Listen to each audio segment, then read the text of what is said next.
Good day everyone, I am Bernie Mariano, your science teacher for today. We will discuss about the inductive guided inquiry.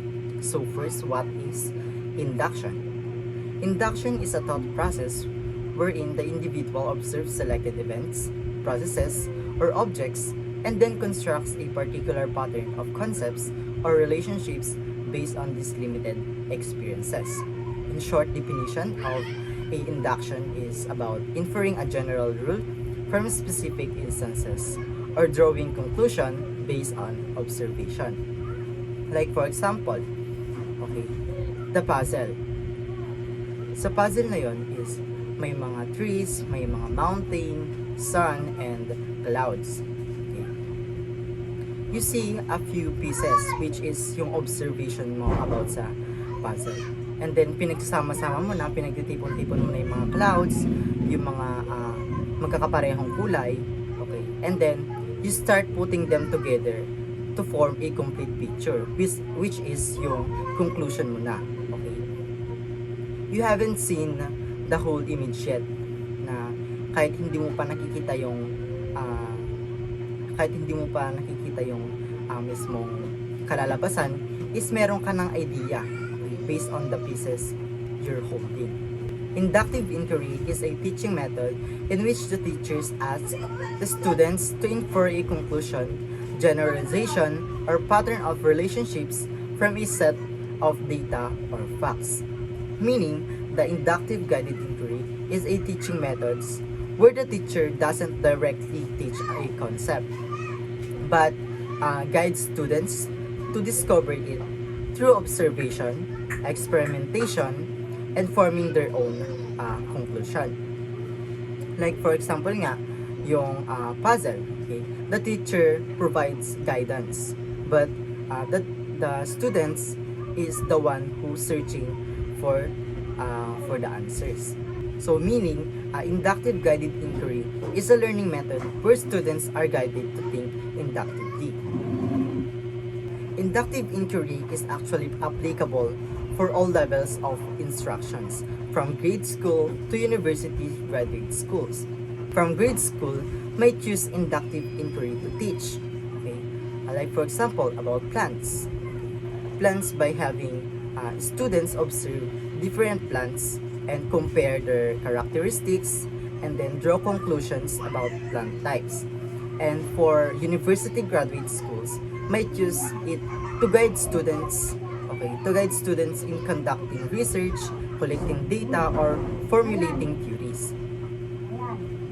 At any level, the processes of observing, making inferences, classifying, formulating hypotheses, and predicting are all sharpened by the students' experiences. Regardless of the educational levels, okay, the skills of observation, inference, classification, hypothesis formation, and predictions are all improved through the students' direct and experience and active journey. There are two approaches of guided inquiry, the guided and unguided. Guided, okay, if you provide the specific, that is, the data or facts, but want the students to make generalizations. So meaning, guided is the teacher provides the students with the specific data or facts. The students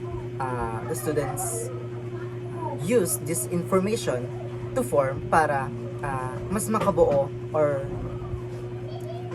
to broader conclusions or generalizations.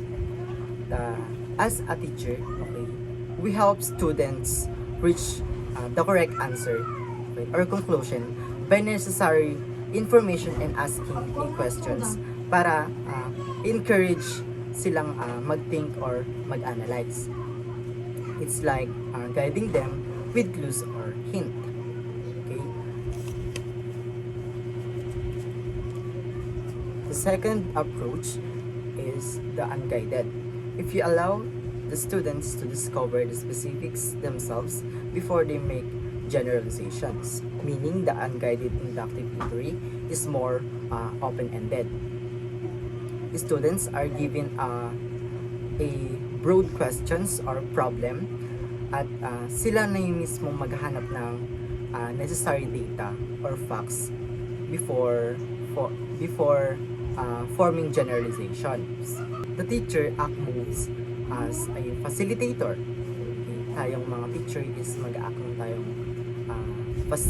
facilitator, or ipa-facilitate natin yung mga students natin na i-guide lang natin sila, or hahayaan lang natin silang maghanap ng mga research, or tutulungan natin silang ma-analyze yung mga findings. Okay? We will focus about the guided inductive inquiry. So, how to use inductive inquiry as a teaching strategy. So first, you need to show different features of the same scene to the class. Like for example, the teacher is lecturing while the students is take notes. Okay? And then ask the children to tell what they see in the pictures. Okay? Ano na yung na-observe nila about sa picture na merong scene na magkapareho yung scene. And then ask them to describe patterns they observe. Okay? Students will identify the similarities and the differences between the teacher and the students. And you need to ask questions to require the students to do some generalizing themselves. Meaning na, as a teacher, di ba, i-guides natin yung students towards forming broader conclusions or generalizations based sa na-observe nilang same scene, which are the teacher and the students. Okay. You need to distinguish clearly between statements based on observations and those based on inferences. Begin the lessons by explaining and demonstrating the difference between observations and inferences. Okay. Before you teach inductive reasoning, it is very important to make sure that your students understand the difference between observations and the inferences. The observations is something you hear, something you touch, something you see, or etc. And inferences is about conclusions or draw based on what you observe. Okay. The process of inductive reasoning is to develop gradually. As the lesson progresses, prepare a simple chart or list on the blackboard of the students' observations and inferences. It's very helpful to create a simple chart or list on the board, okay, to show the students' observation and the conclusions they are making based on those observations. Like for example, okay, yung observation mo is about sabi mo dun sa observation mo is the dog is barking loudly. So ano na yung possible na magiging inference mo about sa dog na tumatahol ng malakas? Yung inference mo is pwede siyang the dog might be scared or excited. Okay, pwedeng dahil kumbaga tumatawid siyang malakas kasi pwede siyang natatakot or pwede siyang na-excite. Another example, okay, the sky is dark and cloudy. Okay, kapag lumabas ka tapos nakita mo na maulap tapos may itim yung ano yung possible na magiging inferences mo? Is possible is pwedeng umulan. Okay, pwedeng umulan or pwedeng umambon. It might rain soon. By consistently showing the connection between observation and inferences and using visual aids like charts, okay, that the teacher helps students actively develop their inductive reasoning skills. Next one is time requirements. Why is it important for inductive guided inquiry? Is it important because it helps to manage the students, okay, the different stages of the research, from gathering informations to analyzing it and drawing conclusions.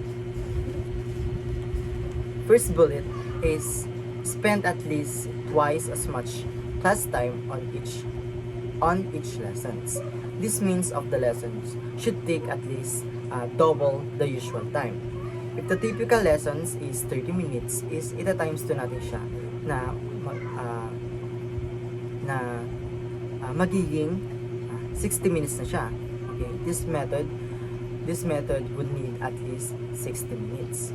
And then this time is spent on in-depth analysis of the content by the students. Okay, the lessons isn't about listening. Okay? Hindi lang yung mga students natin is nakikinig lang. Okay, but the students will spend time to figure things out. Okay, doing research and connecting their ideas to what they already know.